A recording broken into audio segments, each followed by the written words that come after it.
அனைவருக்குமே வணக்கம்.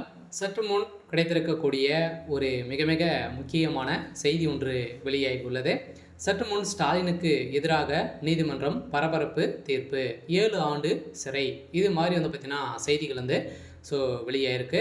இப்போ சமீப காலத்தில் பார்த்தீங்கன்னா அதிரடியாக முதல்வர் ஸ்டாலின் அவர்களுக்கு நிறைய எதிர்ப்புகள் வந்திருக்கு இல்லையா? மக்களிடையே பார்த்தீங்கன்னா நிறைய எதிர்ப்புகள்லாம் வந்திருக்கு. இந்த நிலையில் இப்போ சமீப காலத்தில் ஒரு 1 வீக் முன்னாடி பார்த்தீங்கன்னா இந்த அஜித்குமாருடைய கொலை வழக்கில் சதுரடியாக திமுகவுடைய தலைமையகம் வசமாக சிக்கி கொண்டிருக்கு அப்படின்ட்டு இப்போ பார்த்தீங்கன்னா நிகிதா அவர்கள் கொடுத்த வாக்குமூலத்தின் அடிப்படையில் இதற்கு பார்த்தீங்கன்னா திமுக உறுதுணையாக இருந்திருக்கு அப்படின்றத இப்போ அவர்கள் கொடுத்த வாக்குமூலத்தின் அடிப்படையில் தான் முதல்வர் ஸ்டாலின் அவர்களுக்கு டைரெக்டாகவே லிங்க் இருக்குது அப்படின்ற மாதிரி தான் இப்போ அவர்கள் கொடுத்த வாக்குமூலத்தின் அடிப்படையில் இப்போ முதல்வர் ஸ்டாலின் அவர்களுக்கு 7 ஆண்டு சிறை தண்டனை விதிக்க போகிறதாக இப்போ தகவல் வழியாக இருக்குது. சொல்ல பார்த்தீங்கன்னா இதற்கு எதிராக நீதிபதி அவர்களும் தீர்ப்பு வழங்கியிருக்காங்க. அதே மாதிரி நீதிபதிகளும் நிறைய பேர் பார்த்தீங்கன்னா வழக்கு பதிவும் முதல்வர் ஸ்டாலின் மீது நடந்திருக்கு. சில மக்களுக்கு எந்த ஒரு ஆட்சியுமே பார்த்தீங்கன்னா நல்லாட்சியாக கொடுக்கவில்லை என்ற காரணத்தோடு பார்த்தீங்கன்னா இப்போ முதல்வர் ஸ்டாலின் அவர்கள் அவருடைய பதவியை ராஜினாமா செய்து இவருக்கு 7 ஆண்டு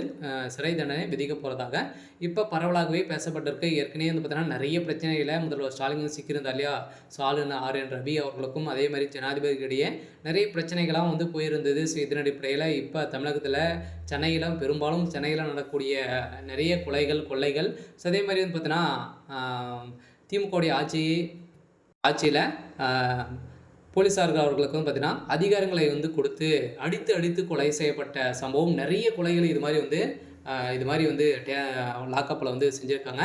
இதன் அடிப்படையில் தான் இப்போ முதல்வர் ஸ்டாலின் அவர்களுக்கு எதிராகவே நீதிபதிகளும் தீர்ப்பு வழங்கியிருக்காங்க. இந்த தீர்ப்பின் அடிப்படையில் கூடிய விரைவில் முதல்வர் ஸ்டாலின் அவர்கள் சிறைக்கு செல்வது உறுதி அப்படின்ற மாதிரி தான் தகவல் வெளியாக இருக்குது. இதை தொடர்ந்து தமிழகத்தில் ஆட்சி கலைப்பும் ஏற்பட போகுது. பார்த்தீங்கன்னா ஏற்கனவே உதயநிதி ஸ்டாலின் அவர்களும் நிறைய விஷயத்தில் சிக்கியிருக்காரு. அதே மாதிரி சாயந்தரம் நிறைய ஒரு மீதும் வழக்கு பதிவுகள் இருக்குது.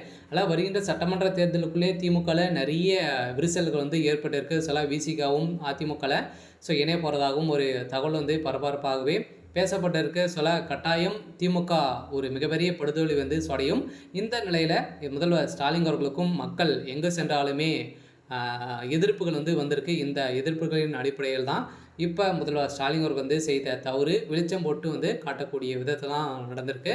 இதற்கு உறுதுணையாக திமுகவுடைய பினாமியாக இருக்கக்கூடிய சபரீசன் அவர்களும் இதில் தொடர்பு இருக்குது அப்படின்ற மாதிரி தான் இப்போ அபிஷியலாகவே தகவல் வழியாக இருக்குது. இந்த தகவலின் அடிப்படையில் இப்போ முதல்வர் ஸ்டாலின் எதிராக நீதிமன்றம் பரபரப்பான தீர்ப்பு வழங்கியிருக்காங்க. இவருக்கு 7 ஆண்டு சிறை தண்டனை உறுதி அப்படின்றத இப்போ தகவல் வழியாக இருக்குது. சரி, ஓகே. இன்னைக்கான அப்டேட் இதுதான். மறக்காமல் நம்மளுடைய சேனலை சப்ஸ்கிரைப் பண்ணி சப்போர்ட் பண்ணுங்கள். தேங்க்யூ.